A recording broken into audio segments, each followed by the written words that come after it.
Damas y caballeros, muy buen día tengan todos ustedes.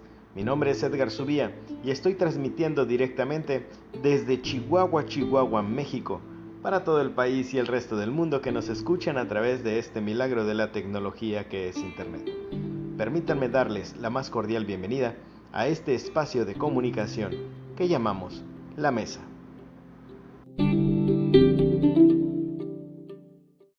Por increíble que parezca, la violencia doméstica o intrafamiliar es mucho más común de lo que se piensa. Es un mal frecuentemente invisible para todos, incluso para la propia víctima. Así es, invisible, ya que para descubrir al monstruo dentro del armario hay que responder correctamente a una pregunta: ¿qué es la violencia?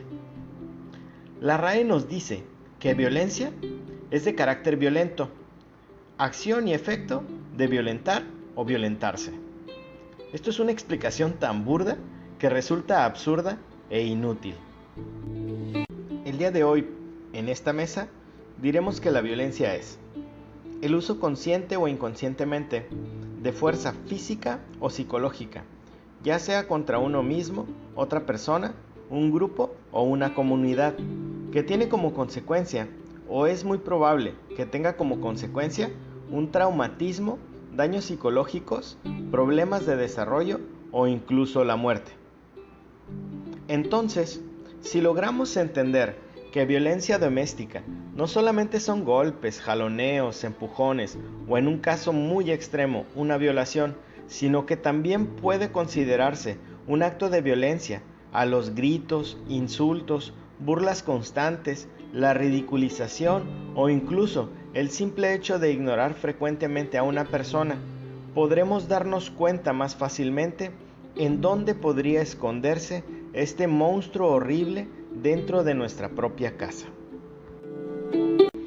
Ahora, en la violencia intrafamiliar también existen varios tipos que deberían de tomarse con la misma importancia y lamentablemente no siempre es así. Algunos de estos tipos de violencia son los siguientes. Primero, el que recientemente es el más denunciado, exigido y también uno de los más dolorosos, la violencia contra las mujeres, que en los últimos meses se ha dado a notar más por los constantes actos de protesta en nuestro país y que debido a que es un tema muy delicado y sumamente extenso, seguramente lo hablaremos en otra mesa. En segundo lugar, la violencia contra los niños. En muchas ocasiones, pensamos que la violencia contra los niños dentro del hogar únicamente se presenta en su acto más ruin, que es una violación o el abuso sexual. Sin embargo, el simple hecho de que los niños estén directa o indirectamente expuestos constantemente a actos violentos como insultos, gritos, golpes, etc., ya es motivo suficiente para considerar violencia en su contra. Lamentablemente, existen muchísimos estudios que demuestran que a estos niños se les impide un desarrollo normal a lo largo de la infancia y es casi seguro que van a presentar síntomas de ansiedad, depresión o repetir patrones de conducta agresiva a medida que crecen. Son por esto más propensos al fracaso escolar, cometer actos vandálicos o presentar problemas como el uso y el abuso de sustancias como las drogas. Otro ejemplo de violencia doméstica, tal vez no tan conocido pero igual de común, es el abuso a los adultos mayores, que por su obvia condición ya son una población en riesgo, ya sea en el caso del síndrome de la abuela esclava, una condición de violencia prácticamente normalizada en países latinos como el nuestro, donde las mujeres de la tercera edad mantienen una gran carga familiar y esto las lleva a provocar o empeorar diversas enfermedades comunes a su edad como la hipertensión, la diabetes, la artritis, etc. O en el caso del síndrome del abuelo fantasma, donde los adultos mayores son tan ignorados en sus casas que ya nadie los ve ni los escucha y se convierten en un mueble más. Aquí los hijos están convencidos de que darles comida y un lugar para vivir es satisfacer sus necesidades, y esto les genera a nuestros viejitos problemas como depresión, que pueden llegar incluso al suicidio, o el dejar de atender enfermedades o padecimientos con la plena intención de dejarse morir. Por último, y totalmente oculta y rechazada a los ojos de nuestra sociedad, está la violencia contra el hombre en la pareja. Y sí, existe.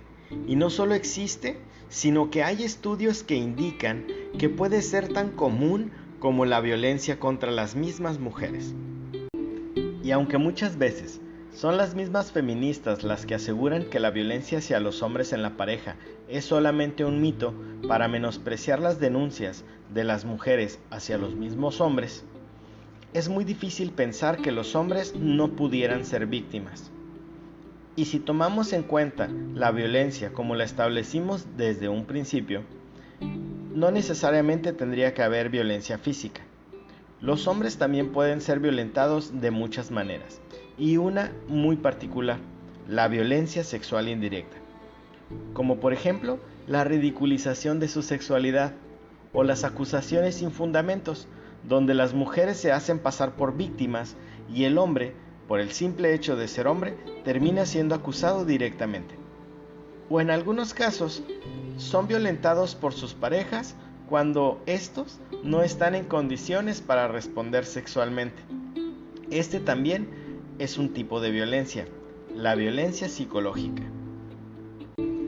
Y es que, mientras que las mujeres que son víctimas de violencia doméstica son siempre alentadas a denunciar, los hombres como víctimas enfrentan un estigma social muy grave, debido al propio machismo, y temen ser tachados de falta de hombría, y en muchas ocasiones es esto lo que les impide denunciar libremente. Es más, se sabe que muchos hombres incluso llegan a pensar que sus parejas los agreden como en un acto de defensa propia, y dicen: siempre que hago algo, mi mujer se enoja y termina aventándome con algo, culpándose ellos mismos de una agresión de la que son víctimas. Esto y muchos otros bloqueos sociales no permiten que existan datos reales con los que podamos medir qué tan a menudo el hombre es agredido por su pareja.